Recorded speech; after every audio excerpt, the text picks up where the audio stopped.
Mr. Chairman, we're live. Thank you. Good morning, everyone. Happy to see everybody. This is the Budget and Tax Committee. Today, we have presentations from two individuals, David Romans with our Department of Legislative Services and Secretary Brinkley with the Department of Budget and Management and representing the administration.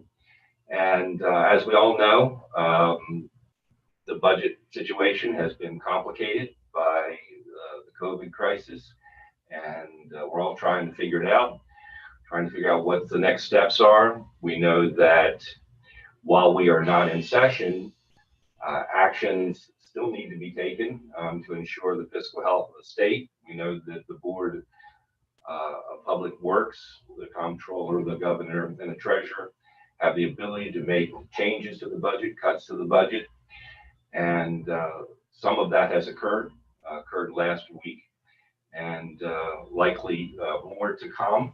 And so this hearing is to get a better sense of the framework of where we are with all of that. And I'm going to get right into it and ask Mr. Romans to begin his presentation. Thank you.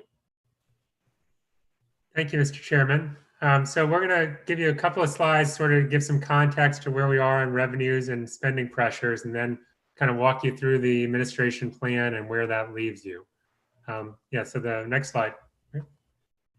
So this slide just shows you ongoing general fund revenues from fiscal 15 through 19 for actuals. That's the black line.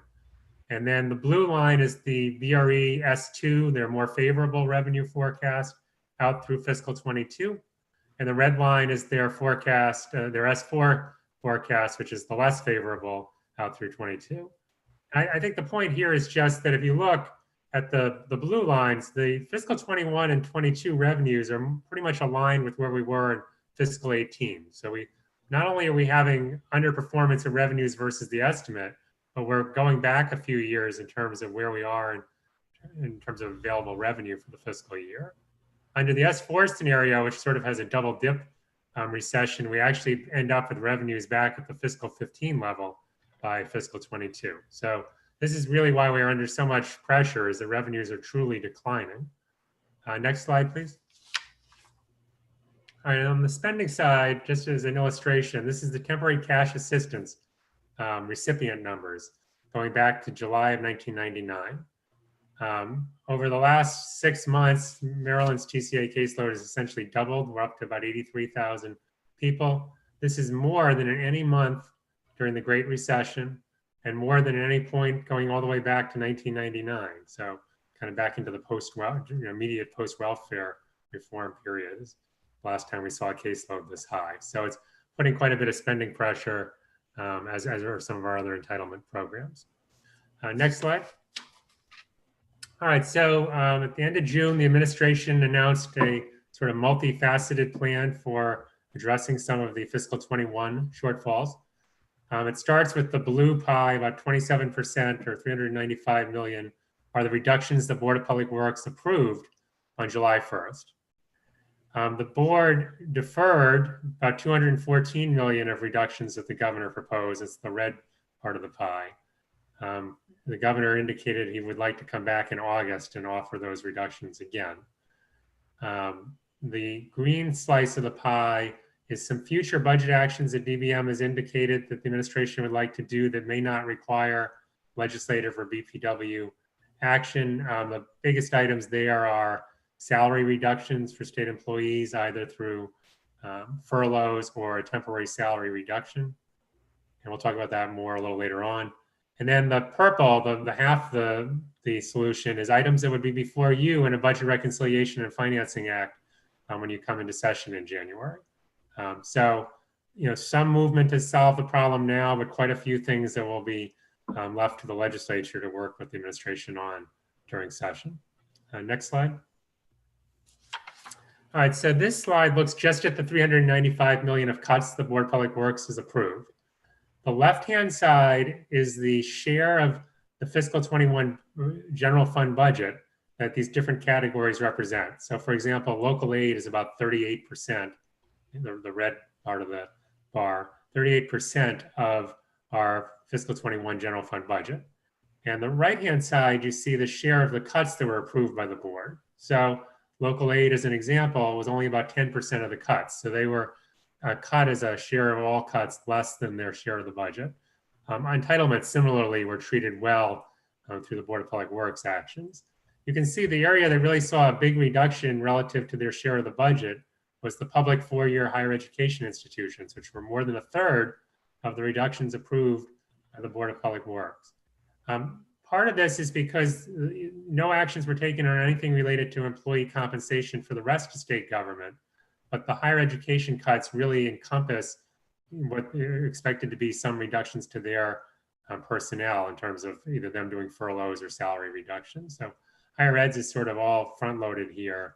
I think eventually you'll see that, in a later chart, that the overall administration plan treats higher ed fairly similarly to everybody else. But what the board has actually approved is heavy on higher ed cuts. Next slide. All right, this is the detail of what the Board of Public Works approved in terms of reductions. I'll just hit on the really big ones at the start, and you can certainly peruse the list. As I mentioned, USM and Morgan State were the ones who absorbed the biggest cut, 126 million combined. The Cade Community College formula was level funded, saving about 36 million. There's a proposal to increase the Medicaid hospital deficit assessment. Well, that requires legislative action.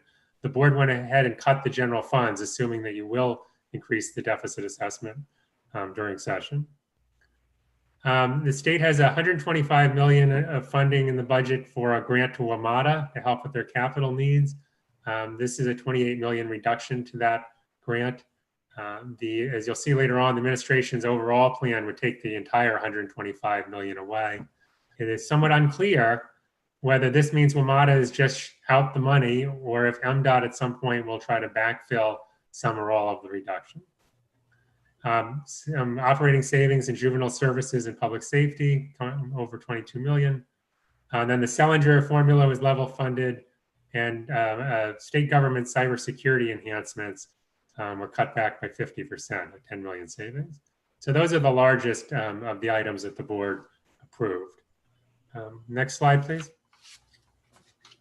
All right, so this is similar to the earlier chart you saw, except for it's for the governor's entire funding plan.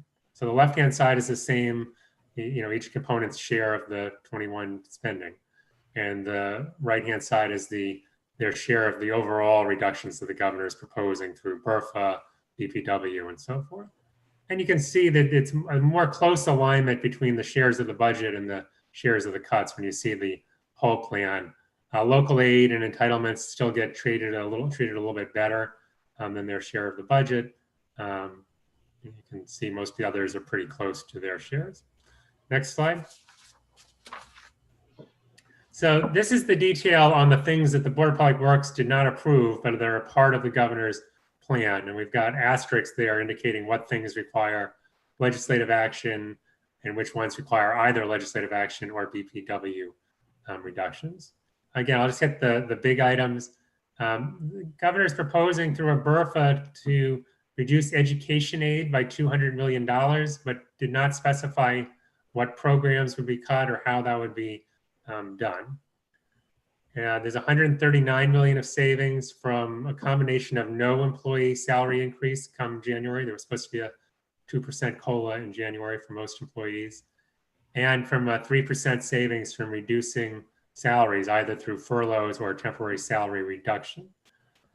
This number also encompasses the state law enforcement officers unit folks, their bargaining unit, has actually agreed to a somewhat different plan. They are foregoing merit increases in a COLA that they were supposed to get July 1, and they will not be impacted by the furloughs or the temporary salary reductions. Everyone else is pretty much getting the no COLA and some sort of furloughs. Sorry about that. All right, so other cuts, the local government aid, $130 million. Again, this is a TBD that would be in the BRFA, but they haven't specified how it would be cut. And then for Medicaid, there's a $100 million reduction proposed in the BRFA that would be backfilled with the transfer of money from the reinsurance pool, which was state set up to support the individual health insurance market that the health exchange manages. There's a huge surplus in that account at the moment, and we have adequate funding to support reinsurance for the next few years. So this would divert some of that money to support Medicaid. And then you see 97 million related to WMATA. This is the rest of the general fund funding support for WMATA. And then another really big item is the proposed elimination of the 4% rate increase for DDA providers, behavioral health providers, Medicaid community-based service providers.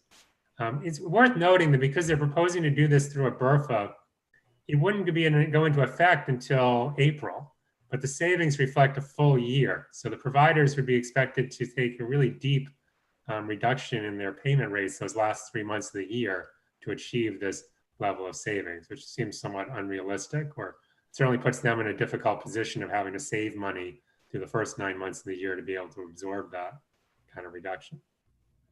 Last thing I would mention here is, or two things I'll mention.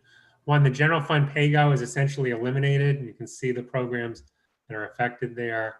And then there's 61 million of general fund savings from eliminating our sort of additional contribution to the retirement system. This is the money we put in above and beyond the actuarially required amount.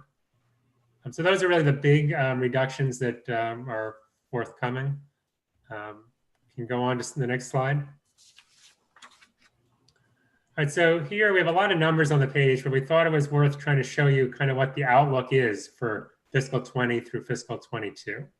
So we start at the top of the page with our forecast, came out at the end of June, that incorporated the BRE's S2 revenue estimate. It incorporated all the vetoes that the governor did. And it also incorporates our assumptions about increased entitlement spending given the growth in temporary cash assistance and Medicaid caseloads.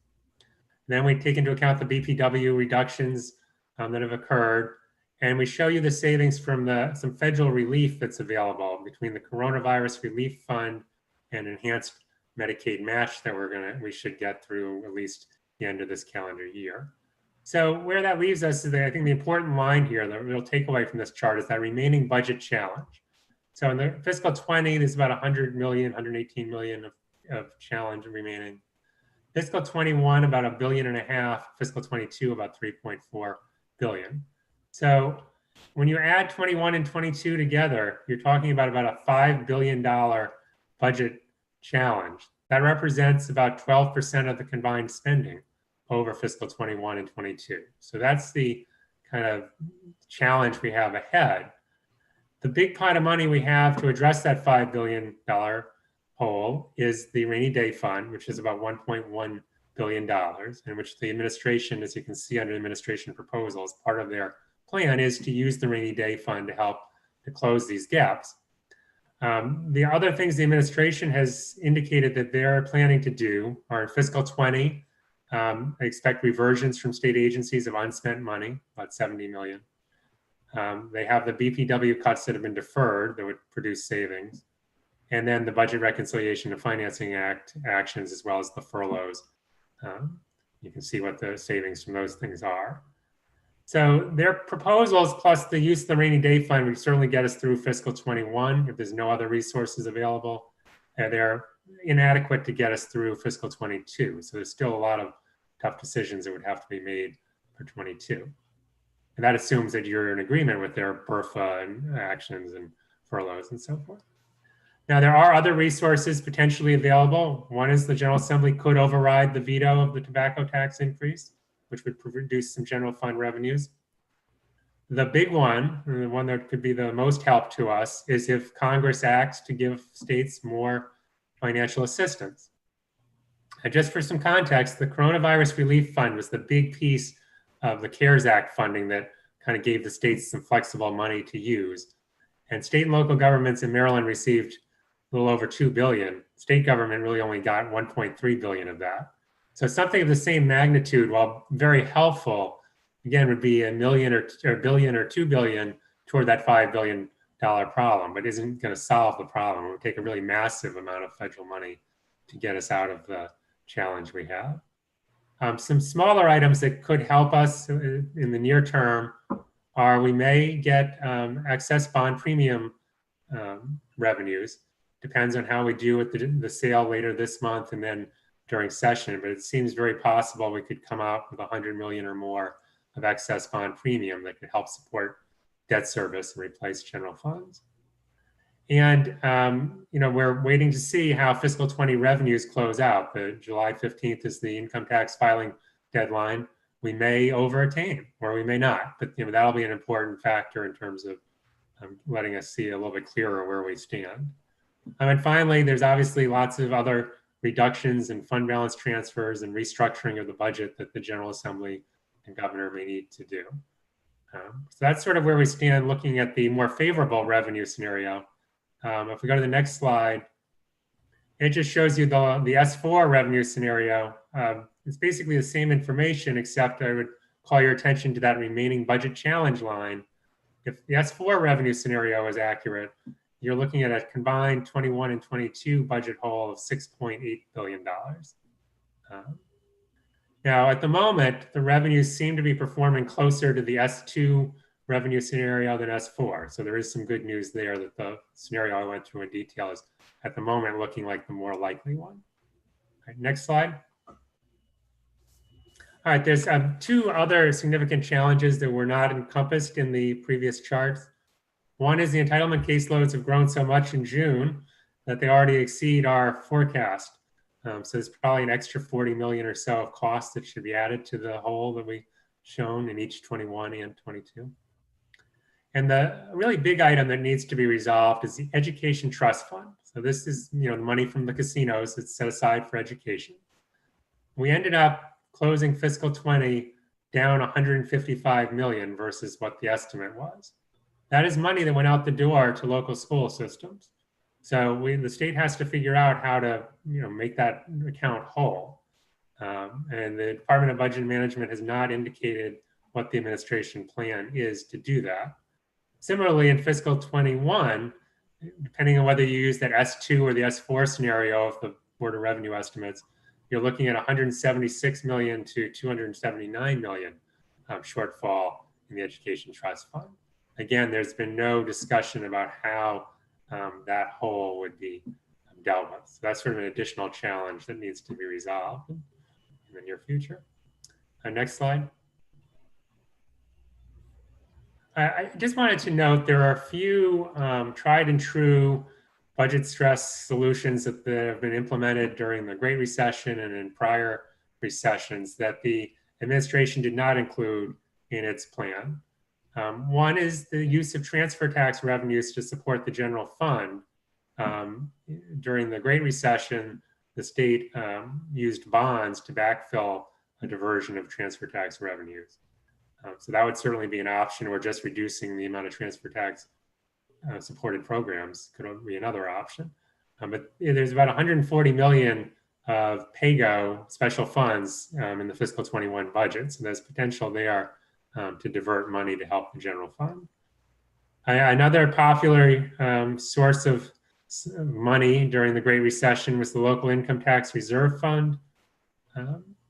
This is not a great solution because it adds to the state's sort of a negative balance on the state's books that the rating agencies look at, but there is probably 100 million or more that could be transferred from there in the near term without having any deleterious impact on the state. Finally, we just note there's very positive trends for health insurers in the state since there was such little utilization of healthcare in March and April and May, as people generally avoided using medical care if they could. But interestingly, the administration did not choose to make any reduction to Medicaid managed care rates, although it's believed the MCOs are benefiting just as the other insurers are from a decline in utilization. The savings here are probably more in the 10 million range, but it's been something that's been cut almost every time the state has had to go to the Board of Public Works in the past, and was noticeably absent this time. Next slide. Just a brief foray. One other issue we want to call to your attention is, so the big pot of money from the federal government in the CARES Act was the Coronavirus Relief Fund. There's 2.3 billion, about $1 billion goes to local governments. The administration has not been terribly forthcoming about how they plan to use that money, except through press releases. And the next slide actually shows you the detail from the press releases. We can go to the next slide. Yeah. So there's about $1 billion that's going to go to local governments. And then there's about 350 million the administration will be using for general fund relief, supporting police salaries and public health salaries that were supposed to be budgeted to the general funds that we can use these dollars for instead. And then you can see the next 5 or 6 items there are all from the governor's press releases. None of this money technically should be being spent without a budget amendment being processed, but no budget amendments have been submitted to the General Assembly. And as you can see at the bottom, there's still about 450 million unallocated. Now, we likely need to use quite a bit of that money to pay for emergency contracts and other COVID-19 response costs. But again, there's a lack of detail and transparency on what the thinking is about how to use that money. So we just wanted to call that to your attention because it is a big pot of money that there's not a lot of information about how it'll be used. Next slide. All right, in conclusion, I guess 3 points we wanted to make. The first is we're in a very dynamic revenue situation. I mean, there's so much uncertainty built into these revenue forecasts. We don't know about whether there'll be a second wave of infections in the fall. We don't know the timing of a vaccine and/or effective treatments becoming available. And we don't know whether Congress will act, and if they do, whether what they do will have a significant impact on the economy to help prop it up. Right now, the state's forecasts assume that there's no second wave, no shutdown in the fall, and that a vaccine is not available, at least widely, until next summer. So, any of those things change, and that could impact our forecast, depending on which direction things go, positively or negatively. Second point is, as I sort of highlighted before, is using that S2 revenue scenario, you're looking at about a $5 billion problem that you're going to be trying to solve over the next 6-8 months through the next session. Short of getting federal money, that's going to require very deep state reductions or fund balance transfers or other actions. And finally, I think just based on how much money we got through the CARES Act, that even if we do get federal money, it's probably not going to be enough to solve our problem. So I think the state does need to be prepared to start making reductions. And some of them probably need to be ones that are going to have multi-year benefits to the state, as it seems like our economy is going to grow slower than we had hoped for some time to come. Mr. Chairman, I'm happy to answer any questions. Thank you, Mr. Romans. I believe Senator McCray has a question.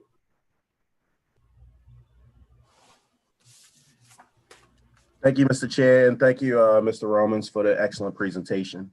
My question is dealing with page 5. I know very clearly in reference to the 2.5 million in the Attorney General positions, but I wasn't very clear in reference to the Baltimore City crime prevention and the $1.9 million cut. Could you elaborate on that? And I have a second question after that. Sure. There are some reductions to through I can't remember the new name of it, but the old Governor's Office of Crime Control and Prevention gives out a lot of grants to local governments, and there were some reductions to some of the funding for the Baltimore City Crime Prevention Program. I'm happy to get you the details of that reduction. Thank you. That would be greatly appreciated. The second question is still dealing with page 5.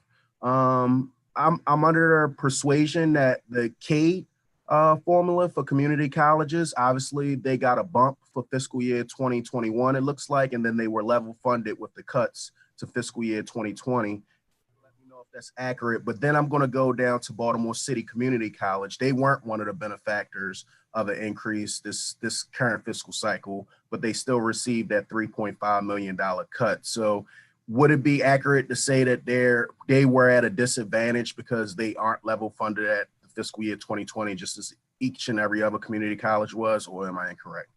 No, you're correct. The Baltimore City Community College's funding actually goes down about 8% versus fiscal 20's spending level. So they are seeing the deepest reduction of any of the higher education institutions, community colleges, or 4 years in the state. Thank you. Any other questions from committee members? Mr. Romans? I have a couple. First, the WMATA money, that is all of that money, both segments of it, part of the multi-jurisdictional agreement that we had with DC and Virginia? Yes. So do we know if those other jurisdictions are honoring their commitment on their end on this? I don't have a lot of details on that. It sounded as though the other jurisdictions were talking to WMATA about making reductions, but I have not seen specific actions. Okay. I noticed on the part where you talked about potential revenue increases with the cigarette tax that you added that. I noticed that you didn't put anything on there about the digital downloads or the digital advertising. We all know what the advertising component has some legal issues associated with it or potential challenges. What about the downloads? The downloads is certainly another item that the General Assembly could override the veto. Right now, the download money would go to the Blueprint Fund for Education. So we didn't include it there because it doesn't directly go to the general fund, but it's certainly, if the veto is overridden, it could be, you could change the statute to use that Blueprint money differently if you so chose. Okay. And then sort of finally, a big picture question, which I think I know the answer to, but I just want to make sure that everyone understands. We had projected structural deficits out into the future prior to COVID. I just wanted to make sure that we all understood these scenarios, S2 and S4, are those structural deficits from that we had previously projected already baked into those numbers? Right. I mean, we're showing you the cash problem because at the moment, just getting the cash issue solved is a challenge. But I mean, in the out years, we're looking probably at about $3 billion structural problem that's underlying this, which is why some level of ongoing reductions would certainly be very helpful. I mean, one of the reasons we didn't show you the structural and we didn't show it out through fiscal 25 is, as I said, the revenue outlook is so uncertain, even 6 months from now, right at the moment, that the revenue forecast out through 25 in S2 and S4 is quite bleak. But it's really hard to know how accurate that is until we see how things progress with vaccines and treatments. Okay, thank you.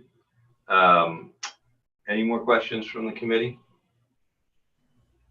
Okay, thank you very much, Mr. Romans. That's great. I will welcome then Secretary Brinkley for your presentation. Great to have you here. Good morning. I hope I unmuted myself. Can I be heard? You can. Okay, good. So good morning, members of the committee, Mr. Chairman, certainly, and Mr. President Emeritus. It's good to be in front of you. The presentation by DLS, was a very succinct model of what was going on. They incorporated some of the details that we offered before final actions from BPW. What I have prepared to go through are the slides that we actually utilized at the BPW meeting. And just in terms of context, we had a presentation the day before BPW in front of the 3 bond rating agencies. That started the conversation. Mr. Chairman, you pretty much, I think, had seen that because that was the briefing we had the Friday before and utilized that. We then expanded to include some data charts that came from the comptroller's office, some that DBM had created. And so you'll see that as it flows. And actually some of those charts are the genesis of some of the DLS charts that you just saw. So all I'm going to do is go through that presentation, then we can have the conversation that you might want to have afterwards. For the record, I'm David Brinkley, the Secretary of the Department of Budget and Management. I have with me on the call Deputy Secretary Mark Nicole, although I will point out that he had something pop up this morning, so he's on by phone and not in front of a computer. So hopefully, if we need some backup, he'll be available for that. So I'm here. Go ahead. There, he's there. Okay, good. Mark, I see out your sunroof, so that looks pretty good.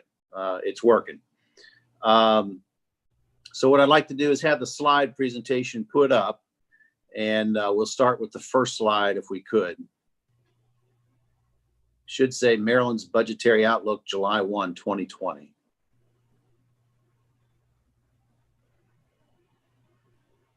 I don't see it up on the screen. Do other people see it? All I see is Mark's, Mark's sunroof. There we go. We'll give them just a little more time to see if they can get that up. Okay. I'll go ahead and talk while she's working through that, because the first slide is just a cover slide. So the Department of Budget and Management presented $413.2 million, $394.9 million in general funds to the BPW for their consideration. And this presentation delineated the reasons for those recommendations. The next slide, which should be coming up shortly, does have some verbiage attached to it. On May 20th, DBM presented to, and the Board of Public Works adopted $121 million in reductions to the FY20 budget to assist with its closeout. Those actions and these actions are in direct response to the negative economic impact caused by the coronavirus on Maryland's economy. And the following graphs that I'm going to go through are critical to understanding the challenges we face and their causes. The data will show that the impacts felt in just the past 4 months because of the crisis are much worse than the Great Recession a decade ago. And I'll certainly address unemployment, the job loss data, and temporary cash assistance usage, and then therefore the revenue losses. Kim, leave that slide up because that's the next slide I'm going to. This first graph is very telling. The Maryland Department of Labor and her sister departments in other states have been under intense scrutiny, pressure, and criticism for the handling of unemployment claims. And while I'm not privy to all the details of the Department of Labor's mechanics, this graphic illustrates the magnitude of the problem for applicants and those agencies as a result of this economic crisis. If we liken this to a watch or a clock, the conversations and criticisms are focused on, quote, how the instrument works, when what we really want to know is what time is it, or why aren't I getting paid? That's what people were hearing from this. For those who can't see the details, it should be listed at the top, but that second line from the top is 500,000 unemployment claims.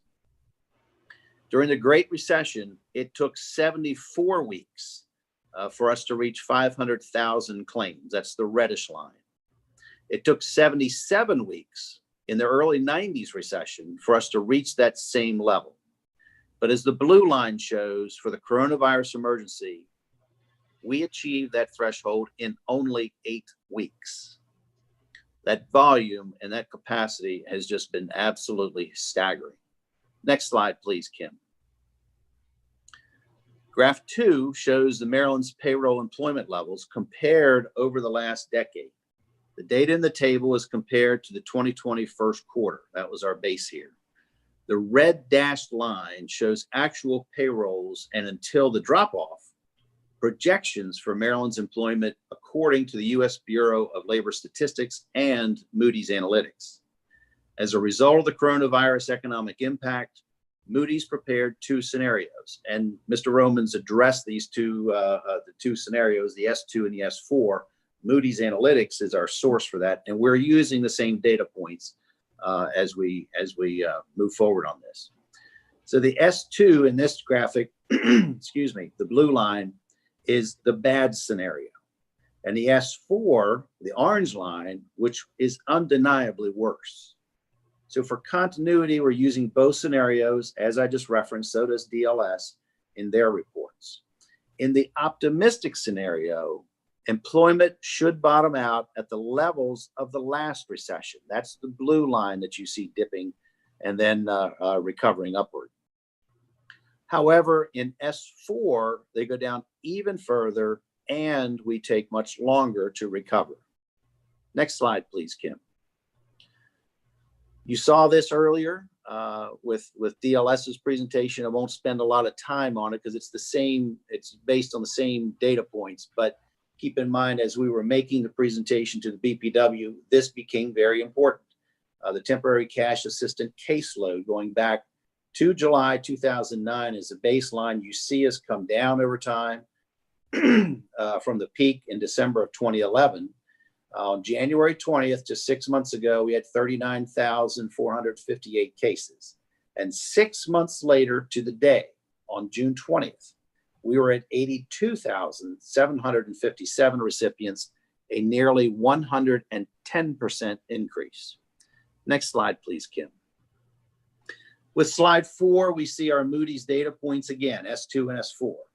We've illustrated across the bottom the 3 fiscal years, FY 20, 21, and 22. The blue line, S2, the more favorable line, which are the data points that we have been working from. Excuse me. It shows for FY 20 a reduction of revenues of $925 million. And for FY 21, it shows $2.06 billion. And for 22, which will start crafting this summer, nearly $2.6 billion in reduction of revenue from our most recent official forecast just 3 months ago. You'll remember that Mr. Romans was talking about in the next, I think, 6 to 8 months, there'll have to be conversations dealing with nearly $5 billion in revenue changes and that is just absolutely staggering. Mr. Chairman, when I served on the B&T committee, and as you all do, frequently, it's very difficult to get to 100, 150 million, or even $200 million in reductions on the budget that the governor has submitted. We, the BPW, through DBM's recommendations, just enacted just over $400 million in one day. And the work ahead of you and us is absolutely staggering when you consider that load of what it takes to get to 300 million in reductions, and we have billions to deal with. The orange line is much more sobering, as $2.63 billion in reductions for the current fiscal year, which at this point in time, keep in mind, that begins in just 51 weeks. I learned this when I left B&T, that when we were here at DBM, we begin creating and sending directions to agencies this summer for the 22 budget. We'll be compiling requests and recommendations in the fall to present to the governor for decisions. The last Board of Revenue estimates numbers, the numbers we have to work with, will come in December so that that budget can be introduced to you all. Right now, we don't even know what 21 is going to look like from a closeout. Typically, we know it's going to be in a certain range, and we can do a plus or minus. Right now, the pluses and the minuses are potentially in the billions of dollars. There are so many moving parts, and they're unknown, that my team is even saying we don't even know what to direct to agencies as they craft the 22, and that has to go into effect in about 51 weeks. Next slide, please, Kim. This slide was created by DBM, and hence its title. I'm going to give Mark some attribution. These 6 years of revenue growth gone in a flash. The gray line that you see starting on the left are actual revenues attained back to FY15.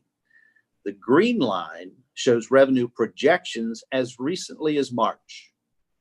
The yellow line, the S2, the bad scenario, is what we're working from. And as you can see, that's the most optimistic. And who can forget, though many would like to, the red line, S4. As the dashed line connecting S4 back to the beginning, which is where revenues actually were for FY 2016, which, again, let's get back to the mechanics. It started in 2015, passed by the General Assembly in the spring of 2015, and it was created based on agency feedback and requests in the fall of 2014. So that's what we potentially could face. We don't know that. We are working toward the optimistic side, despite some of the criticism that's been coming in from some outside forces. And that's one reason why we've presented these slides. The challenge also is educating people on the magnitude of what we're facing here. Next slide, please. So the rest of these slides, Mr. Chairman, you did see some of these. They were used as the treasurer, the comptroller, the DLS, and myself on behalf of the governor made to the 3 bond rating agencies. We highlight the spending and hiring freeze immediately implemented, the earlier actions of the BPW in May, and an acknowledgement that while we have had increases in Medicaid, a change in the federal match actually helped our bottom line to that. They allowed us to increase some of the proportions on that. So that helps us. Changing interpretation from the Treasury Department has allowed us to use some federal CARES Act funding to offset police and health related budgets.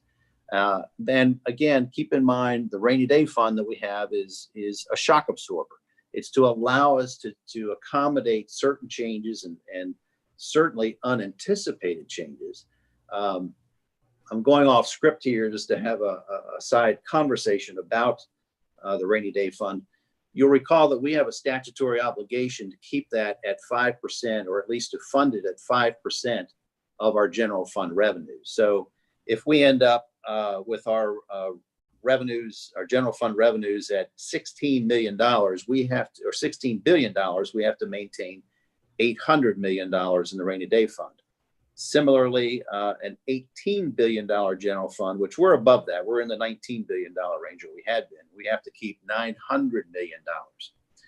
The bond rating agencies don't care that we go into it and utilize it. We are going to go into it. We have to go into it and utilize it. What they care about is how are you going to replenish it so that you can be prepared in subsequent years. And so while we have some people saying we'll spend all the rainy day fund, that's fine. But when we then come back with the 22 budget, we have a constitutional obligation to satisfy bondholders. That's the first obligation we have. Secondarily, we then have to replenish the rainy day fund to whatever we anticipate the general fund revenues will be. And therefore, that money's not available to deal with some programs. Therefore, that's why we're trying to transfer as many federal dollars as we can to the operating fund to try to leave that rainy day fund as intact as possible. We're not trying to hold it sacrosanct. We are trying to ensure that we have some flexibility in dealing with whatever unknown longevity and severity that we have in moving forward, not just with 21, but even laying out to you 22. Mr. Chairman, you had a question about the structural impact of it. Mr. Romans is absolutely right. It's a cash flow issue at this point in time. We can come back and try to deal, and you'll get the opportunity to deal with some of the structural challenges because a lot of those are formula based. So let's see. Kim, I can't tell which slide we have up there. Is it 5 or 6 or let me scroll it down, see what the title is on it. COVID-19 and I have a slide that says FY20 budget balancing to touch base on. That's the slide right there. Mr. Chairman, when we originally showed this to you, we had 2 columns, the 925, and we had a 025 or 1.2 billion there. We took that one away because that was the S4 column, and our realization of numbers is more on this side. So we just took that off so people could see what we're doing with the FY20. We anticipated a decrease of revenues by $925 million, and it'll be plus or minus in that range. There was a planned FY20 surplus of 346 that you all had left. This was going way back. BPW reductions of 120, additional agency reversions. You'll see here $350 million. Typically, when we pass the budgets, we expect a $35 million in reversion. We were able to bolster this because we did have the shutdown in some hiring. A lot of travel was shut down toward the end of the year. But honestly, also the bulk of this came through the health department as they reallocated some of their funds, and we were able to bolster some of those monies on the other side. The CRF federal fund swaps, this went again to some health issues, also some public safety issues. So this is us using the CARES money at the end to offset some general fund expenditures. Originally at the May 20th BPW meeting, we had this number at $50 million. We identified some other areas where we were able to bolster that another 40. We will be tapping into the rainy day fund to the tune of $144 million. And what you see there is the goal here is to leave a surplus just moving into 21 of 125. We had a rainy day fund pre-transfer balance of $1.18 billion. We will be left just over $1 billion for our cushion as we deal with 21. So this is how we expect it to close out. The numbers, the final numbers will come through in August. I know a lot of people are talking about July 15th. We'll know July 15th based on the revenues. Yes, those are the tax deadlines, but it typically takes them a couple of weeks, 2 or 3 weeks to actually see what's come in and actually process some of the mail. And so that's why I don't think you're going to see any action till further into August once we see what that really comes out to be. So we should have, we hope, well, we expect that we'll have just over $1 billion in shock absorber as we go forward. Kim, the next slide, please. This shows our 21 budget balancing. Given the severity, we're maintaining some of the actions that have been initiated, the spending and hiring freeze put forth in 20. On July 1st, we're taking to the BPW the reductions of $395 million in general funds. Other funds took it up to about $415, $416. And then we'll use the flexibility of the coronavirus relief fund to offset some general fund spending.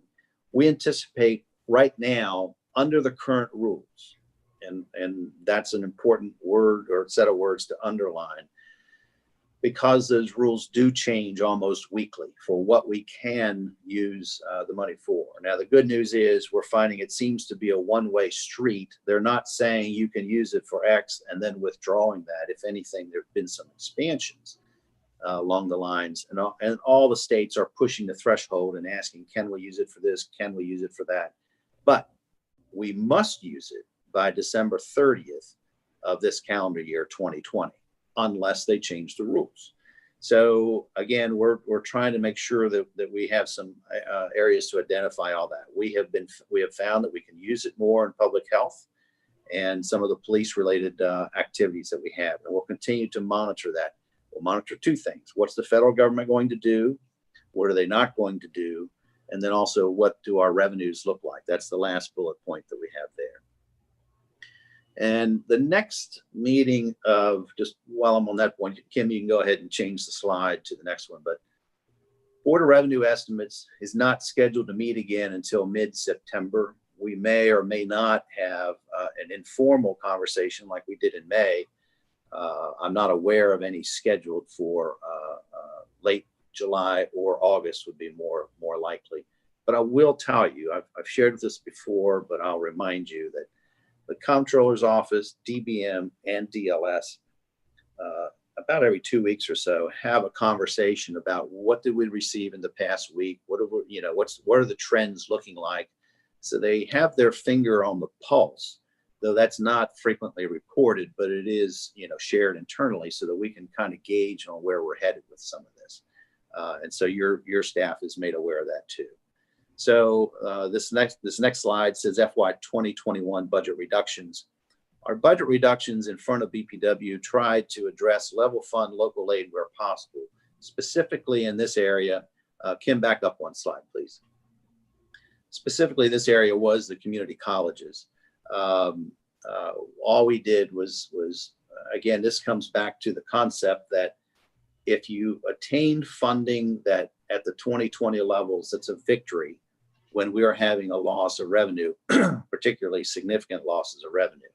So all this did was take the programmed increase off, funded them at the $250 million threshold that's in the 2020 budget. We'll get into some other slides later on. I'll point out where the governor has allocated more money back to them.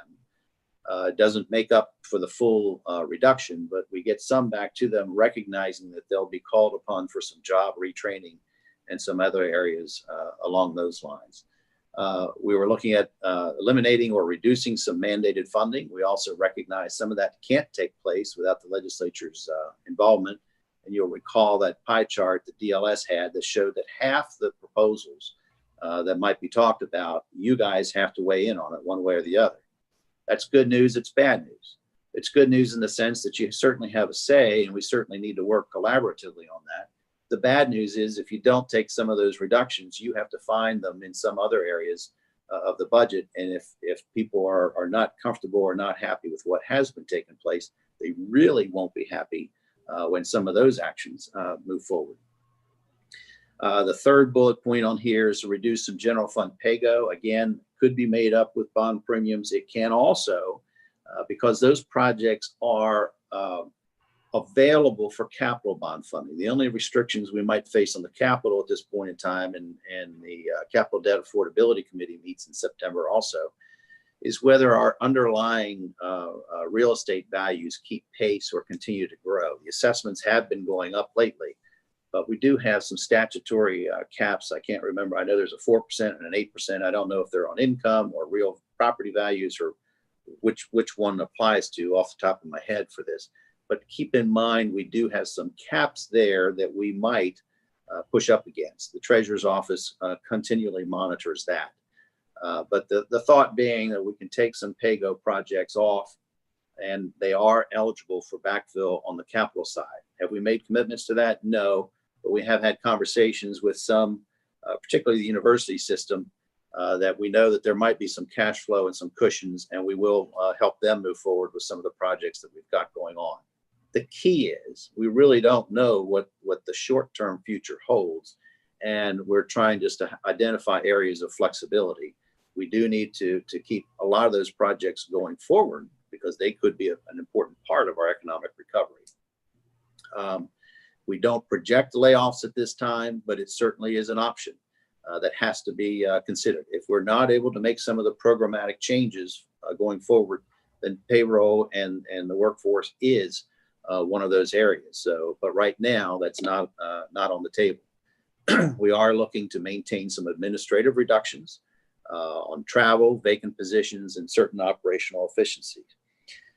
This last bullet point was for the bond rating agencies, that what we had incorporated in our presentation to them was the agenda item submitted on Friday for the Board of Public Works. It had since been modified, but at least they were able to see what we were proposing, and there was a summary attached to it. Mr. Chairman, we shared that, I think, also with you.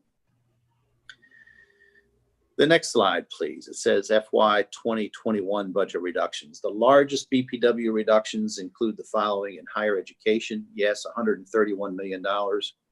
I'll point out that we've had excellent communication with the higher education institutions, and they also have gotten some federal backfill along some of these lines. I also referenced that on the community colleges. That's where you see the next bullet, the local aid. Level funding the community colleges. We took them down 36, but there was a backfill of about 10. I'll point out, because you had the conversation Senator McCray brought up about BCCC, and we acknowledge that they were incorporated on because they are under the university system context. They don't fall in that category of the community colleges, so they were impacted by that. There also, though, has been a commitment by the governor to backfill $2 million to them. And then we also have had conversations with the president of BCCC that we will work with them in moving forward, because yes, they are an anomaly. While they are in that one category, they are a community college. They were treated as the same with all the university systems. So Senator McCray, there's an acknowledgement that we will be working with them to try to ameliorate any harm that they might have seen, because the other community colleges are also having conversations with us. On the health side, as Mr. Romans had said, we booked the deficit assessment change, but you guys have to weigh in on it. We feel we can take that action at this point in time for those purposes. It's on the health side, but you'll get to weigh in on it. The WMATA, the $28 million, I had an email that came in just this morning on it, that we received a credit based on the nearly $800 million that WMATA had received in the Federal CARES Act funding. The $800 million was spread among all the jurisdictions, the 3 jurisdictions. And based on what I had seen from transportation, WMATA is like, this is how we're going to book it. And we acknowledge that there might be some further action going forward but I'm told that that has not impeded anything that they're looking to do because they did get that jolt of the $800 million. Now, let's all be realistic. They also had a big hit in revenues. They too are trying to deal with the how do they address the shock from some of this, and their maintenance. You know, those rails and the tunnels and all don't stop deteriorating, even though there are no riders in there. So there's going to have to be an extended conversation about what happens there. But from a bookkeeping point of view and from our general fund, this can be done. They've been in conversations with the Department of Transportation. Juvenile services, you'll see an alter of the program delivery to youth. Populations plummeted once we started with the virus, and to the secretary's credit, he saw some of the populations going down that he actually had closed in FY20, 2 of the facilities that he has, one on the Eastern Shore and one in Garrett County. And so Sam has been working very aggressively to deal with some of that. And we feel that we can get some of those program savings moving into this current year too. So let's go to the next slide, Kim. This deals with COVID-19 expenditures. The state had received $2.34 billion through the CRF, with the state receiving $1.65 billion and 5 local jurisdictions, $691 million. I might have said this before, but just to make sure that everybody's on the same page, jurisdictions throughout the country that had 500,000 or more people had a direct pipeline to the Treasury. So while it counts in the state's numbers, the state didn't have its finger in the pie per se on those sums of monies. There was an additional $364 million, which the governor had discretion as to what to do. It was to be apportioned in whatever the governor saw fit to the other 19 jurisdictions. We initially broke half of that to be dealt with on the health side, so that those jurisdictions had resource to PPEs and any type of, if they could identify something specifically health related up front. And we required the local health departments to sign off. We wanted them to have access to first dollar. The balance of the money we were holding in reserve until we could figure out exactly what some of the needs were going to be. The governor then decided, at the request of the counties, he acquiesced to this request, was to just go ahead and give them the money to spend pretty much as they see fit. The only restriction that we, DBM, attached to those monies were they all had to sign a standard agreement, and the other 19 jurisdictions did sign it, that basically said if under a federal audit or any type of scrutiny like that and a deficiency was found, if they had spent it inappropriately, and the federal government came back on the governor or the legislature, or let's just say the state, because that money had been spent improperly, we had access to that county's resources. They made a commitment they were going to repay us. And we've already had some pretty interesting inquiries from some of the counties. One county in particular just asked, we got an email request yesterday, can we use this money to buy real property? Well, no, that's not one of the, that tells me they've kind of run out of some things to spend it on. But I think that might be just a little premature. I think they'll have plenty of things to spend it on going on. They have a real need in that category, but right now the interpretation from the feds is you can't use that to buy some real property. So these rules are constantly changing, and we'll stay on top of that as we go forward. To date, CRF-related expenditures have focused on the public health crisis. They have focused on PPE, ventilators, testing, and we can see, compared to the other states in the union at this point in time, that we've had a significant impact, I think, in the right direction. I don't know how long that'll stand, but we certainly have been able to put some resources out where we need it to be. Recent guidance from the administration that it can be used to match the FEMA reimbursement will help. For those that don't know, when you get into a disaster relief situation, there's basically a 25% deductible, and we have to fork that money up and then get 75% from the federal government. They are allowing us to use this federal CARES money even for the 25% deductible portion. And again, we will continue to monitor and be adaptive in whatever we need to be. You've heard me say this before. Mark, my deputy secretary, is the president of the National Association of State Budget Officers. Therefore, he frequently conducts some of the calls with Treasury. And like, last night at 10 o'clock, he sent me an email. This is some information he just found out. And so we're frequently some of the first to find out and then communicate that as to how we can do it. And also, I think it's a two-way street. Treasury can't really accommodate some requests if they don't know what the challenges are that we're facing. So next slide, please, Kim. So what's been lost in a lot of the conversations are some about the reductions and all we had are some very important announcements the governor's had for those areas that have been impacted. The K-12 education announcements. Under rural broadband, we have some rural broadband expansion of $10 million, but also we identified that there were some areas, even in the urban areas, where there were deficiencies in gaining access. So the governor designated an additional $5 million for urban broadband. Higher ed, $90 million. So there's a backfill on some of that $130 million that you saw taken away there. Also, we allowed them to handle some of the decision making on what gets changed, and because they handle their own personnel systems and all of that. Business assistance of $50 million. And we proposed doing $50 million for nonprofit assistance, and the governors concurred with this. And then $10 million for some rental assistance. We heard yesterday when I was on the call with appropriation, that's a very key concern as some of the restrictions are being lifted. And so we're very cognizant that'll come back. This is the next slide, Kim, is the GEER fund, the Governor's Emergency Education Relief Fund. This is $10 million for community colleges, K-12 technology, $10 million. Innovative Education Solutions, $10 million. Another, here's your rural broadband for $10 million. I made the mistake earlier at the BPW, and Mark indicated to me that we had two different tranches of money, $10 million in one for rural broadband, $10 million in another for an additional $20 million for urban or for rural broadband.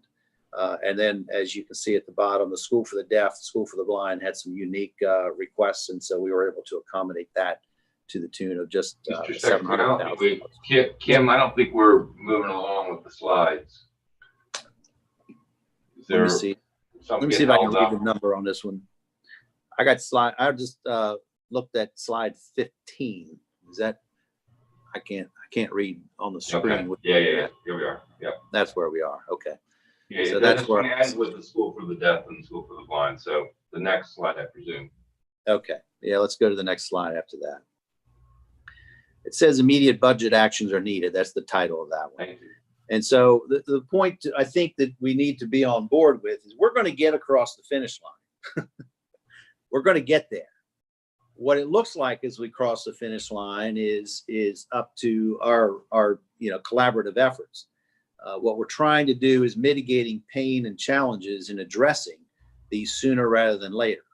So, it's just a big challenge that we have here. Therefore, we took these actions to the BPW. I don't think there's a slide here. Maybe there's the material for it, but my vision for how we dealt with this $2.3 billion challenge, and again, verbally, I have to go back and explain that we're anticipating a $2.1 million revenue loss for 21. That's the S2 line for this year, and that's going to change one way or the other. We also incorporated DLS's anticipated cost on certain entitlement programs by adding another $200 million to it. That may be short, may not be, we don't know, but we put a placeholder there of $200 million. Whether we can incorporate some federal monies or not remains to be seen. Whether new monies come in remains to be seen. But for purposes of working now, you can envision a three-legged stool. And we took some actions to the BPW early on. And also, Mr. Chairman, I know you've heard me say this, it's kind of like doing a racing dive. If you have the length of the pool, you can make it long and shallow, not have to go as deep. However, if that pool gets shortened, if we get further into the fiscal year, and if no actions are taken until you adjourn in April, that pool is very short with a 3 or 4 month window. And therefore, you don't get a racing dive. You have to take a deep, painful dive to accommodate some of those challenges. So if you look at the three-legged stool, one idea or one leg of it is to go to BPW and make some reductions.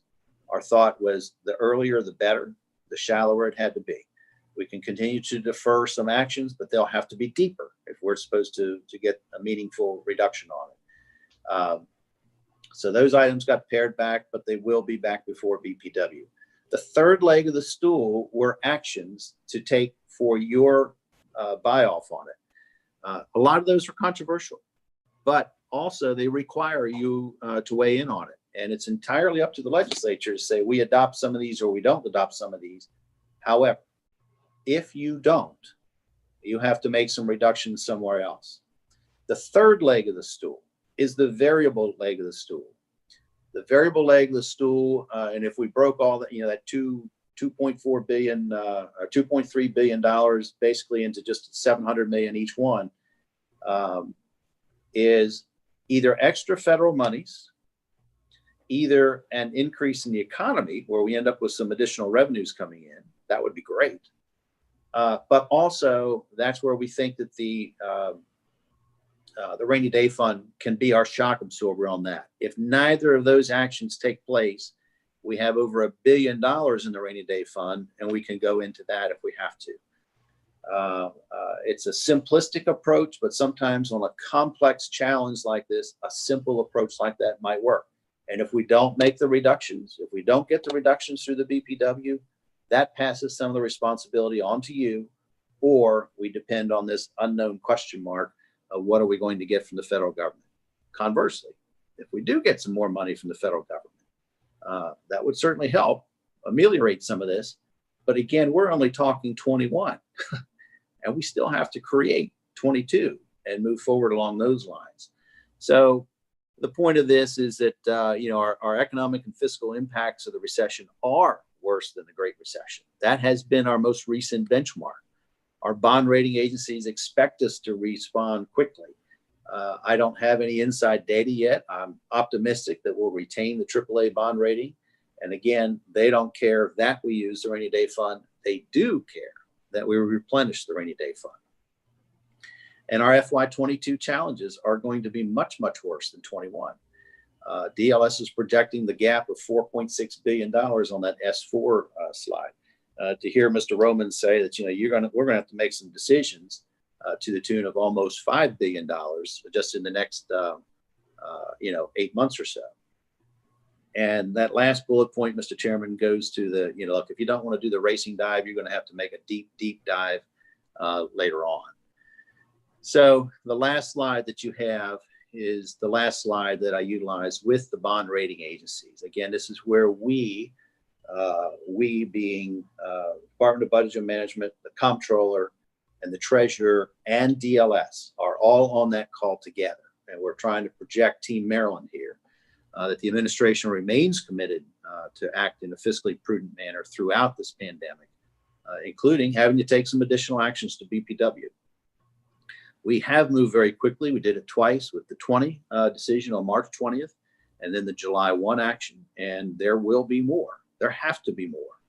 And then we will continue to monitor revenues and federal actions. Those are some of the two variables that we all have to accommodate. And should the federal government provide additional assistance on resources, we're prepared to back off on some of the recommendations that have been made, and possibly even those that could be made in the future. We have not fully utilized the rainy day fund. We don't want to, we don't intend to, but we can if we absolutely have to.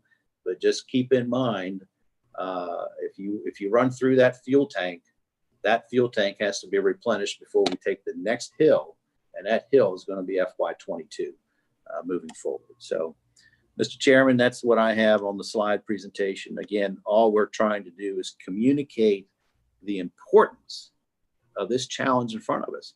People paid, they hear it, they see on the news, $1 billion here, $1 billion there. I think Sam Rayburn said pretty soon you're talking real money. it has a major impact on the services we potentially can deliver to the citizens of Maryland, and they're hurting. We have to ensure that some of those safety nets are in place, not so much that they're in place now, but that they can stay in place. That's not the conversation that some people are taking. So thank you, Mr. Chairman. Thank you, Mr. Secretary. We appreciate you being here today and sharing that information and perspective. Questions from the committee? Use your, if you do, of course, use your raise your hand buttons. Yeah, and we're weighing in. So while you're waiting for that, Mr. Chairman, let me just thank Kim for her cooperation in sliding. I assume that was Kim on there. I think I saw it was. Yep, It's Kim. Thank you. She's doing a great job. You thank her too, and all the staff actually. Senator McCray is going to kick us off again. Thank you, Mr. Chair, and thank you, Mr. Secretary. I got one comment and one question. First, the comment is just that it's encouraging to acknowledge that the administration is going to be working with BCCC in reference to that funding that we previously discussed. The comment also just wanted to elaborate. We have a phenomenal leader over there at BCCC at the moment, Dr. Deborah McCurdy. This is one of the first times where you see the enrollment is actually going up at BCCC. You see that the graduation rate is going up. So I'm very inspired in her first year, the actions that she's taken over there at BCCC and closely monitoring it, and would say that that's one of the things in Baltimore City that's actually going right at this moment. So I just want to make sure that we protect that.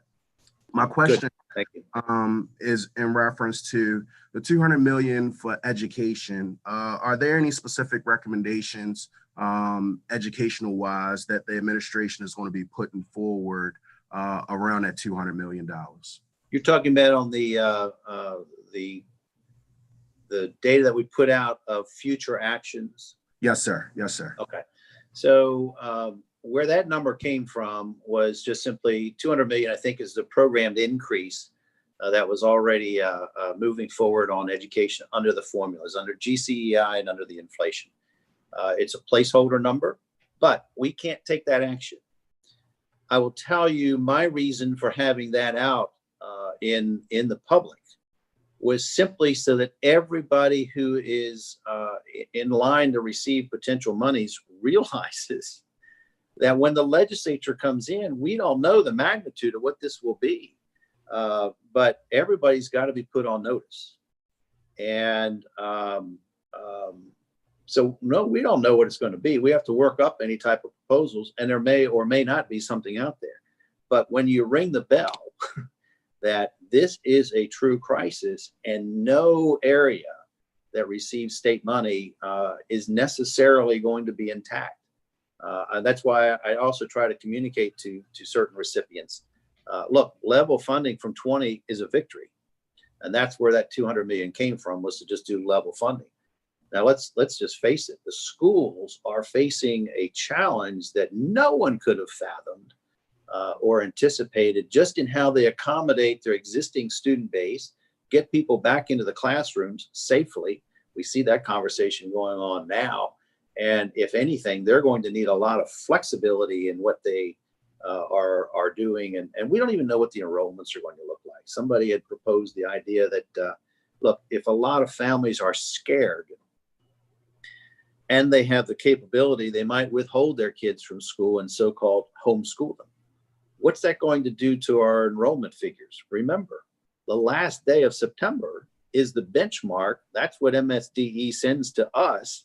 I think in December, as we prepare the budget for the 22, and that's all enrollment based. Well, if they end up with a 20 or a 15 or a 10% reduction in enrollments, everybody's formula is out the door. We don't know that's going to happen. We just have to keep in mind it's a possibility. Nobody could have anticipated some of the things we're facing now. So let's just acknowledge it as a possibility. And there are going to have to be some adjustments across the board. So is there anything firm? No.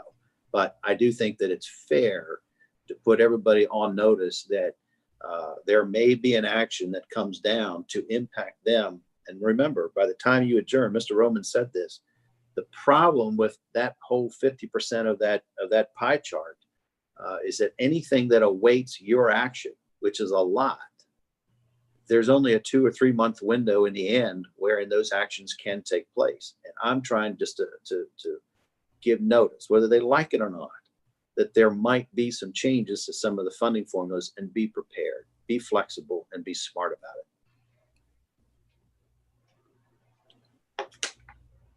Okay, Senator Zucker. Thank you very much, Mr. Chairman, Mr. Secretary. Good to see you. Mr. Romans had mentioned, and obviously he's part of it, the nonpartisan Department of Legislative Services, that when it comes to the allocation of the governor's funding around COVID, that there needs to be the process would be a budget transparency document, which we know is a budget amendment. Is a budget amendment forthcoming, and if so, when? And then I just have a quick follow-up. They'll have to be forthcoming, but I don't know where they are in the stage. I can tell you now that we created a special work group of a person from DLS, the top budget person, top analyst from DLS, the primary finance person from Department of Health, and I think the procurement person from DGS, and they have their own ability to make commitments. Now, making commitment is one thing. Actually getting invoiced and then sending money out the door is a different. The second thing is my team has been busting their tail with, and I stand corrected, it wasn't DLS, it was DBM on that team. So it was DBM, Health, and DGS on that little work group. One of my staff members just texted me and said, not DLS, it's DBM. So they're moving forward. My team has worked overtime, and no one could foresee it, in just trying to prepare ideas for how do we deal with 21. And while it's a protracted process, we didn't know what DBM was, or what BPW, all these initials, what BPW was going to adopt in May of 20, because that prepares what we have to do to make recommendations for the July 1. And we even had some internal talk of, well, let's go to the last meeting in June for 21 reductions. Well, we physically couldn't get that work done in times. Therefore, 7/1 was the deadline for that action. And they have been, John Martin's been up there sometimes till 1 in the morning working on some of these things. So the amendments will be forthcoming, and then they'll be shared with you. And I if I were still in the legislature, I too would be equally frustrated by what's going on. But keep in mind, we're not just dealing with the federal monies and those type of changes. We're also trying to do double duty in dealing with the 21 budget that you all passed, its interpretation, and what do we have to do to move forward. So, I understand your frustration, and were I in your shoes, I might share it. No, and it's no, I appreciate that, and we're all going to work as a team here. And then so in terms of like the $10 million going to help your local schools with technology divides, that's in the process too of being dispersed. Yeah, that'll have to be dispersed. Mark, you wanted to chime in? You have something to add to this? Sure. So the secretary is correct. Certainly on the broadband, we are having there are communications going on between the Department of Housing and Community Development and local school systems about sort of how that sort of money goes out. What you will see, there is a little bit of a difference. So some of the funding that you've seen announced will be fiscal year 21 versus some of it which will be fiscal year 20. Obviously, the fiscal year 20 amendments need to be processed pretty quickly as the state begins to sort of move to close out. I would just sort of make one comment with regards to the DLS chart on the CRF balance. It's sort of had a sort of 450 million sort of undesignated or not yet allocated.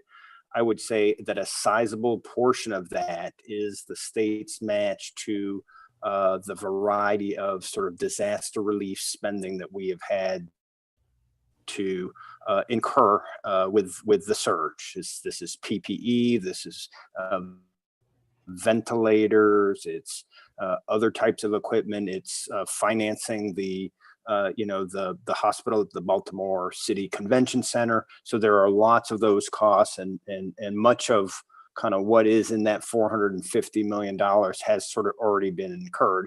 And additionally, I think the administration knows that there's 6 months left in the calendar year against which to spend this. We could get a second wave and incur a lot of additional sort of health related costs. So we do need to make sure that we don't sort of overcommit to all the funding that we have. I want to jump in on this just a second because I think it's related in terms of the notification requirements as a budget amendment would do. So, Mr. Nicole or the Secretary, the $144 million out of the rainy day fund for 20, that notification hasn't gone forth to the Board of Public Works yet, has it? No, I don't think it has. In fact, we had an interesting exercise to go through. I think Mark's get ready to step in on this, but we had tapped the rainy day fund so we could get money out the door to some of the businesses and all that. Kelly's team and the Commerce had other challenges they had to deal with that they got through. We then identified or were able to identify that some of that money could be backfilled with CARES Act.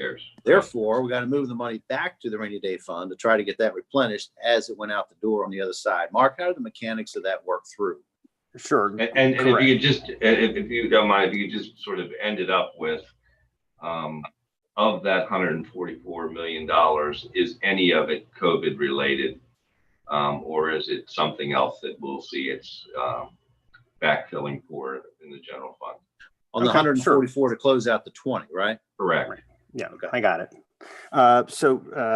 The Secretary, I'll first talk about the 137 for the sort of business assistance programs that the governor announced really early on. He said we were going to tap the rainy day fund to use that. That certainly was the plan at the time. I think we feel comfortable that that is an allowable use under the coronavirus relief fund. So there's an amendment that I think I saw a draft of, I think it may have been last night, that is going to sort of move that money out of being used in the rainy day fund to being used by the coronavirus relief fund. The $137 million will go back into the rainy day fund. So that's what allows us to have that balance of $1.18 billion. So that's sort of that amendment should be going your way pretty soon. On the 144, which is what was on our chart to sort of balance at the end of the year. Obviously, that's a number we're not going to know until we're almost at closeout, right? Our goal is to try to leave a fund balance of $125 million. So sort of given the way we did the math on the chart, you needed $144 million out of the rainy day fund. If revenues overachieve, then we might not need $144 million. So our plan is to kind of use whatever amount to sort of get to that fund balance of 125, and sort of immediately after that, you will certainly be seeing that amendment too. So that'll likely be in late August then. Late August, yes. Okay. We can certainly be in contact with. Yeah, we're can be in aggressively contact having with all the DLS. agencies send in. Yeah, and the agencies are being aggressive in their closeouts. Again, that's something that won't come through till the end of August. Typically, the comptroller announces that right after Labor Day, Mark, or right before Labor Day, but before Labor Day. Yeah, but all those details should be in mid to the third or fourth week of August. But it sounds like, and I appreciate that, and I understand the circumstances surrounding that, but it sounds like the CARES budget amendments, at least some of which are already, it sounded like Mr. Nicole, already in the works, and that would be significantly before the end of August. Is that reasonable? Yes, should I be. think you. Yeah. Yes. Thank You you. might see them, probably well before that, because keep in mind, we need to get the ones for 20 done. Yep. And then we can work on the 21s. Okay. Got more questions from Senator Griffith. Thank you, Mr. Chairman. Good to see you, Mr. Secretary, as always. I think that Senator Zucker asked the bulk of the questions that I was thinking of, and the chairman got in a little bit more. So your answers and those of Mr. Nichols got to most of the points that I wanted to get to, particularly about the timing of expenditures, about the broadband and what that looks like. So I think the only thing that I have remaining that you haven't already addressed by answering my colleagues relates to both the timing of expenditure and the procurement process. As you know, we've been having subcommittee hearings, and there were a lot of questions during the HHS subcommittee about the procurement of services and the process by which announcements are made to release funds, so that we make sure that businesses in every jurisdiction are able to compete for some of the CARES related contracted funding. And so I guess my question for you is, are we, to your knowledge, doing a broad solicitation or call for applications when we release these funding opportunities, particularly those that we have strong Maryland business communities that are able to respond to? And then I guess my second question is, are we prepared, and you spoke to this a little bit, to make sure that we utilize all the funding available? I know you guys have been working extremely hard to make sure that we maximize the federal funding and that we're using it to backfill wherever possible.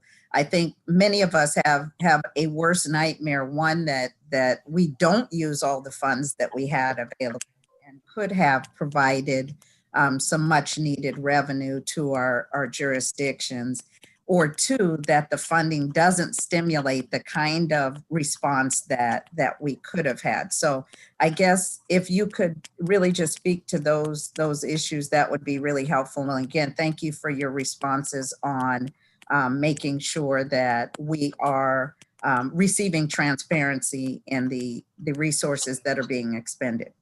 Sure. So let me tackle the first part of your question first. On the procurement and all that. DBM handled procurement up until October 1st of 2019. At that time, a bill was passed which consolidated all procurement into DGS. So therefore, we don't have that role. We had previously handled procurement on all services, and they were the largest contracts that the state offers. And had we still been under that scenario, I might be able to offer some insight. Therefore, I can't offer any insight to what you're doing, which is also why the DGS procurement person is on that little 3-person work group that we have with John, and then also Department of Health. So let's take care of that one that way. The second part, we are not going to run out of things to spend this money on. There is not going to be anything left as we're going through it. As you can see, we're trying to avoid certain reductions in the budget, if nothing else, to buy time. Even counties are now looking for things that they can spend money on. But Mark and I we were having a conversation about potential uses, because, there are a couple hundred people who have an idea for how we could spend some of that money. Mm-hmm. But if we can use the bulk of it for that 25% match, that leaves a relatively small amount. We don't know what we're going to be faced if we do or don't get a second wave. We don't know if we potentially could be able to use some of that for our unemployment side. We don't know potentially as to what the need is going to be on childcare. Those are some other issues that could be a major impediment to getting some people back to work. The point is, there are so many different avenues that we foresee on the horizon that we won't leave a dollar on the table. It might take some last minute scrambling, but again, we're also open to the interpretation of what's going on.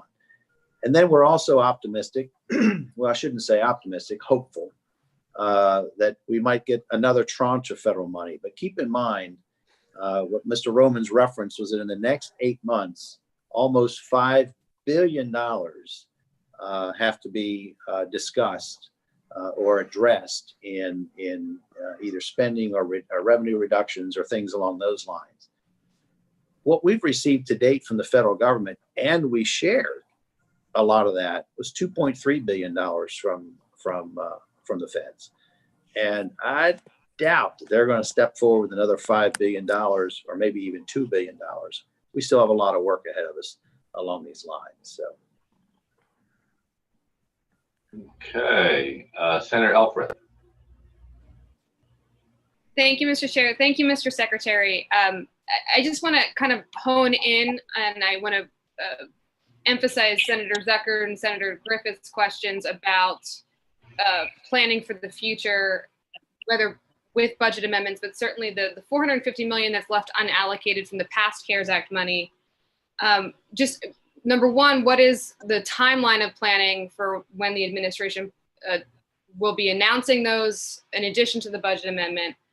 But I want to highlight one particular concern for my school system in Anne Arundel County, but I know for school systems across the state, whether they reopen totally in person come August or not, they're still making those determinations. But it's estimated that the cleaning supplies and staff to clean properly all the schools will cost approximately $486 per student for the new year, none of which, to my understanding, is being currently calculated or allocated in the school system's budget. So my question is whether part of the CARES Act funding will be directed towards schools to help address that particular concern that many of our school systems and our parents and families certainly have. Mark, why don't you chime in on this, because we've already allocated quite a bit of money to the school systems, and if I'm not mistaken, they were also entitled to some money, maybe certainly not as much from directly from the federal government. And I think Anne Arundel County was one of those. Is it one of the 500,000? So they had a direct pipeline on it. Mark, you want to chime in with some of the education works that they're dealing with? Sure. So, Senator, certainly the governor's announcements last week for $200 million in additional spending to help all the local school systems across the state could be of some assistance in sort of freeing up some dollars. For instance, the one piece that I would think might be of some assistance is there's an additional $100 million that could be available for sort of technology. Now, in some school systems have done a really great job getting a device into the hands of all the students, and to the extent that that sort of might be the case already, then maybe the state money is used to sort of cover things that the local government has spent already, and then that will free up the local funds to be used for sort of those sort of cleaning supplies. In the case that there's still a great need on technology, and the $100 million is used to make sure that every child has a device. Certainly, as you mentioned, there's still some money that's sort of available for future use, but that's something that we have to sort of watch very carefully as the rest of the year sort of moves forward. And as I mentioned before, sort of a fair amount of that 450 has sort of been allocated towards the match on the federal disaster spending. I would also note, though, to the extent the federal government changed the rules for us with how we use disaster relief, that has also benefited the local government. So a local government that may have received, say, $100 million in coronavirus relief funds with the new sort of federal match rules could have, somewhere between really $300 and $400 million of total spending available. So there's a lot more flexibility now in the local allocations to use money for eligible expenses. And I think just the things that you talked about are clearly eligible expenses. Thank you, Mr. Chair. Okay, Senator Stalling. You're not muted yet, or not muted. There you go. Can you hear me now? Yes. Thank you. Thank you, Mr. Are you selling for Verizon? When you say, can I hear me now? I don't use Verizon. But we already knew the previous budget, the problems that we had, for instance, with gas tax and with our revenues we'll be getting from that. But also we can see that continuing to be a problem. We're also Latino for education. We know that we've been talking about the funds that we need that are going to be coming from the federal government. And I know we're going to be dependent upon them more than anything else, because that's a relief that we truly do need and continue. How much more do you believe we need to continue to depend on that? And our revenues, I mean, we're going to be hurting as we have been. How can we in some way help this out? I appreciate it. Thank you.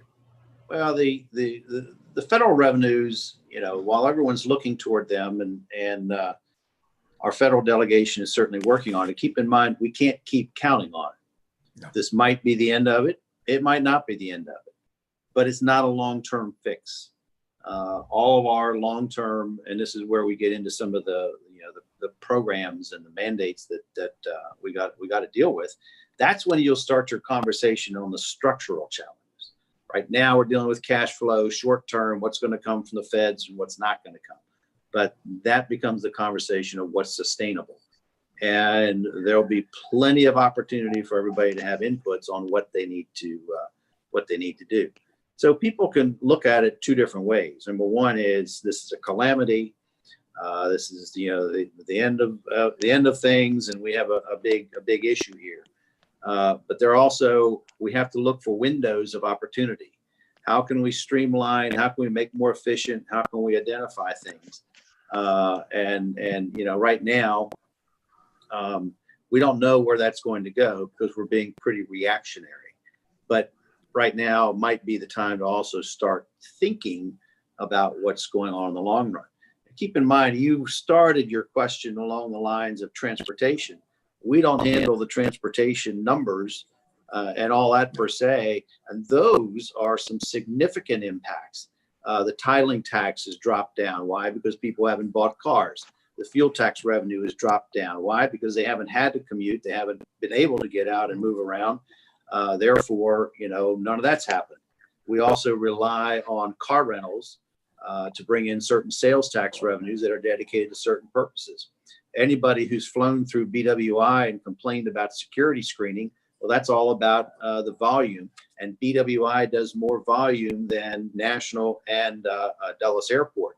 But all the bonds that provide all that infrastructure rely on passenger traffic to pay for it. They've dropped by 90%. Those are whole other conversations to have, and what we need to do to either get through that revenue hiccup. It might be a year, it might be a year and a half, it might be 2 years. We don't know, but we have some obligations that are outstanding there, and that goes to the conversation we had a little bit about WMATA. They had a direct pipeline, and some of the other facilities will too. Yet roads continue to deteriorate, rail services continue to deteriorate, the bridges continue that. And so there'll have to be a reevaluation of everything that we're doing. The normal is going to be new, and we still have an opportunity to crystallize and identify what that's going to be. Thank you. Okay, Senator King.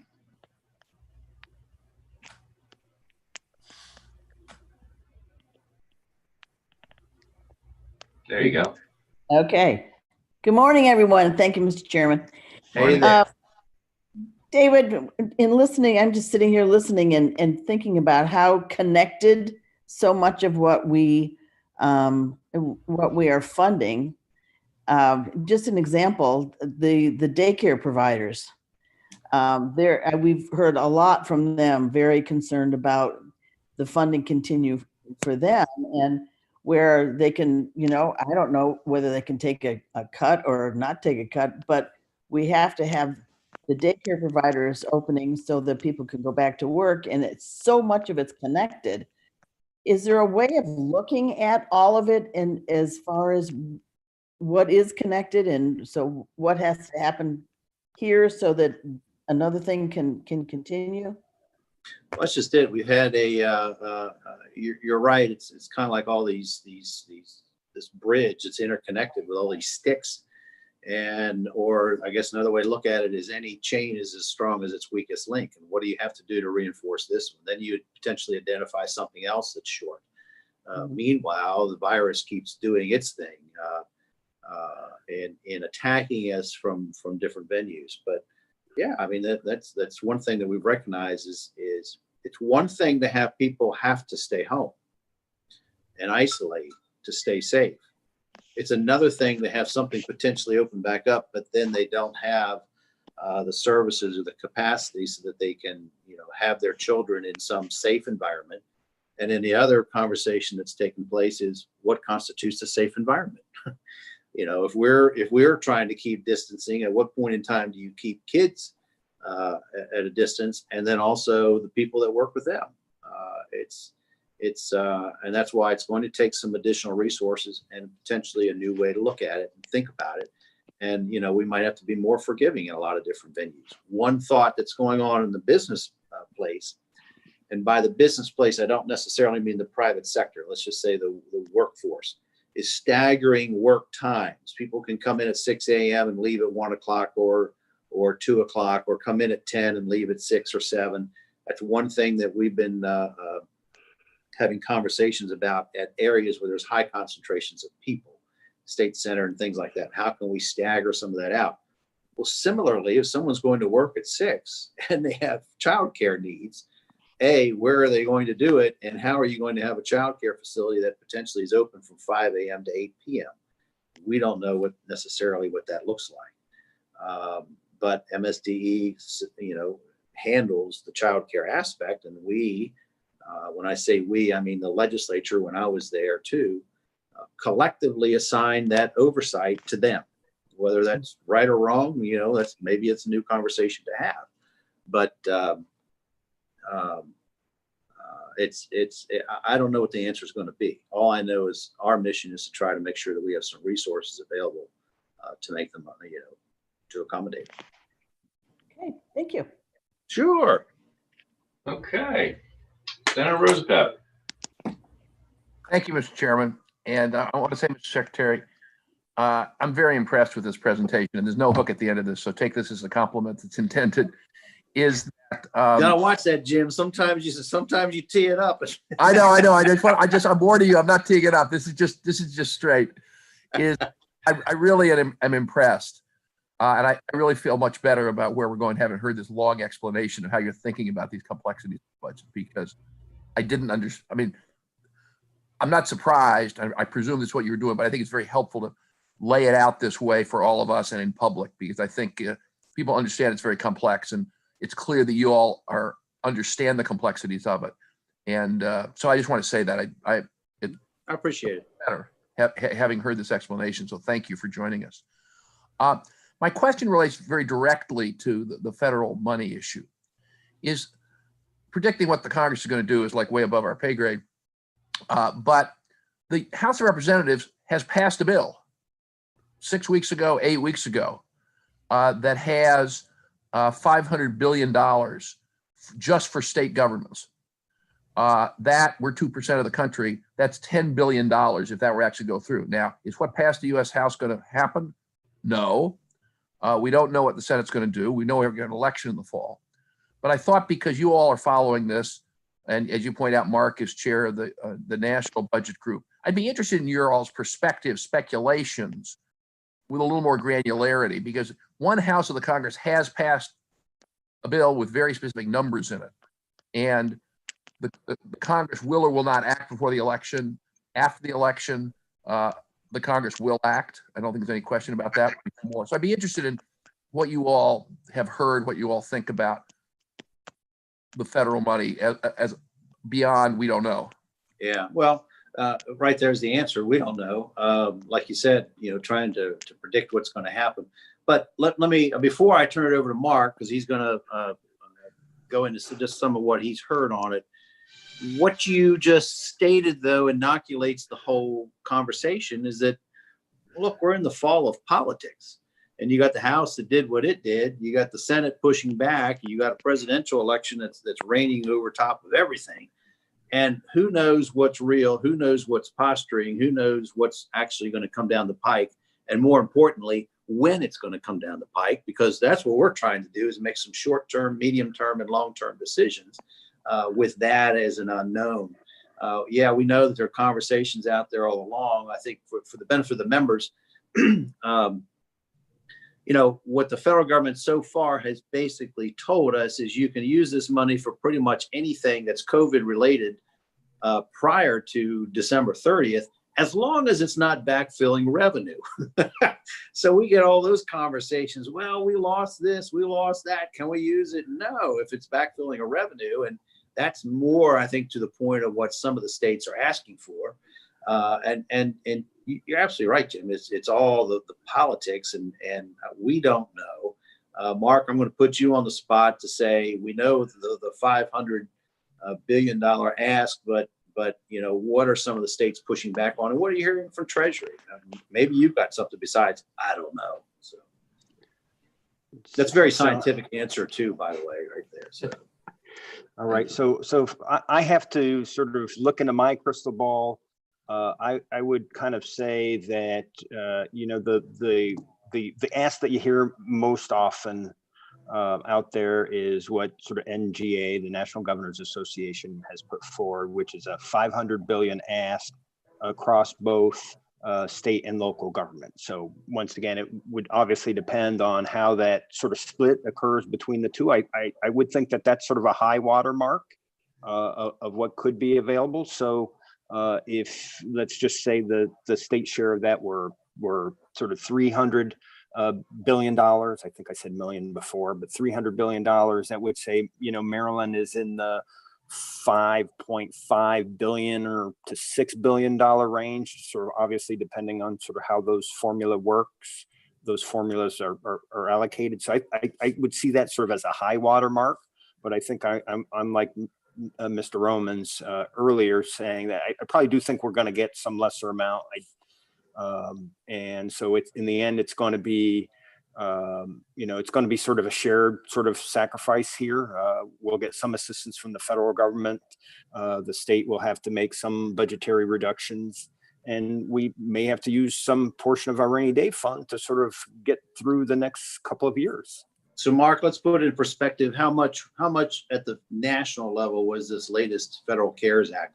Maryland got $2.34 billion out of it, but what was the national appropriation? So that was was that three? I forget what that total number was. Three, huh? Yeah, I don't even remember, frankly. Yeah, I thought it was 300, but I can't say that for sure. But so this could be very sort of similar to that, and I think sort of maybe the point I would make here is that the CARES Act and the coronavirus relief funds, for what it was and the way it was sort of enacted by the Congress to sort of help with the cost of the pandemic. I think if you look at it for what it was, to make sure that the states have enough money to respond to the crisis, the healthcare crisis, I think in just looking at it just like that, I think it's a success. But what it really didn't do is provide assistance to state and local governments to really deal with the economic and fiscal impacts of the recession that was caused by the pandemic. And that's sort of the $5 to $6 to $7 billion gap, we're looking at trying to fix over the next 2 fiscal years. Thank you. Okay, I think our last question coming back again, it's Senator Griffith. Thank you, Mr. Chairman. Mr. Secretary, I wanted to apologize. After I asked my question, I got an inconsistent Wi-Fi signal notification and my computer shut down. So I'm back in. I'll go back and listen to your responses to my question. I did hear you make the comment about the procurement, and I certainly understand that. And I actually was named to the Health Procurement Council, so I look forward to getting more direct information. I wanted to offer the fact in my subcommittee hearing a couple of weeks ago, one of the providers, I believe from the DDA community, talked about PPE and just hoping there might be some opportunities for reimbursement for expenditures during the summer and previous months if there is excess CARES money. And I wanted to raise that because during recent weeks, I've been following the PPP distribution of funds and understand that federally, there were funds that did not get allocated, even though we know there's great need across the country. So that's why I raised that, and obviously hoping to make sure that we do everything we can. And I know you folks are focused on that. So Mr. Chairman, thanks for letting me come back in and join the meeting for the end. And thank you, Mr. Secretary, for the work that you're doing and for all of those who work with you. Sure, and, and thank you, Senator. Yeah, go back and look at the response. But keep in mind, we also had internal conversations. Then we brought it up to the governor. The thought that there are a lot of originally some of the PPP program was going to the so-called private sector. But now we also are now allocating certain monies for the non-private or the nonprofit sector, which I think is a different context. And internally, some of the conversations we had was to try to deal with some of those nonprofits who technically were customers of the state. In other words, those people who we contract with to provide some of those very critical services. There's a lot of nonprofits, they all do a lot of good things, but not all of them are delivering services to some people that are particularly vulnerable. And so that was one conversation that we were having. So the governor has allocated some monies to deal with that. I think we're still trying to figure out how that would go. Mark, is that directed toward commerce, or do we do that internally? I don't remember where we ended that. So the Department of Housing and Community Development will be sort of administering that program, but I would agree with the secretary to the extent that nonprofits apply and receive assistance to that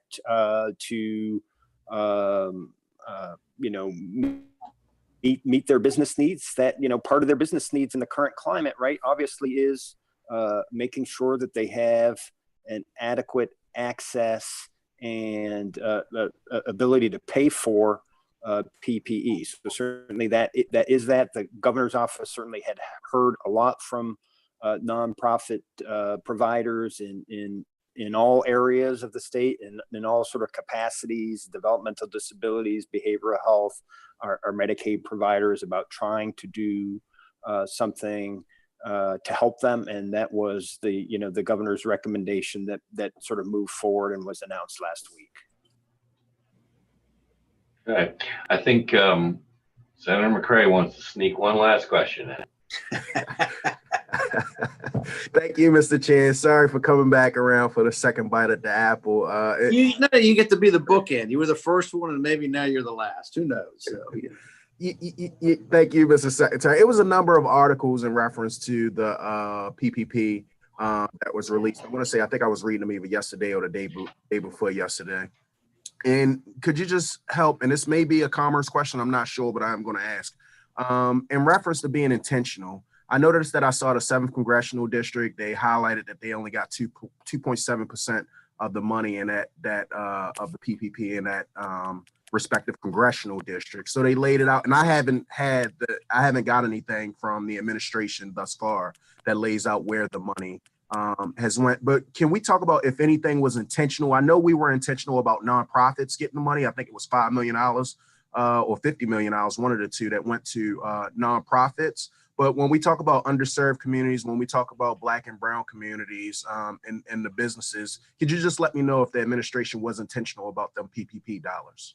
I can't answer the question because you're talking about the federal program there, and that's something we don't have any insight or say in.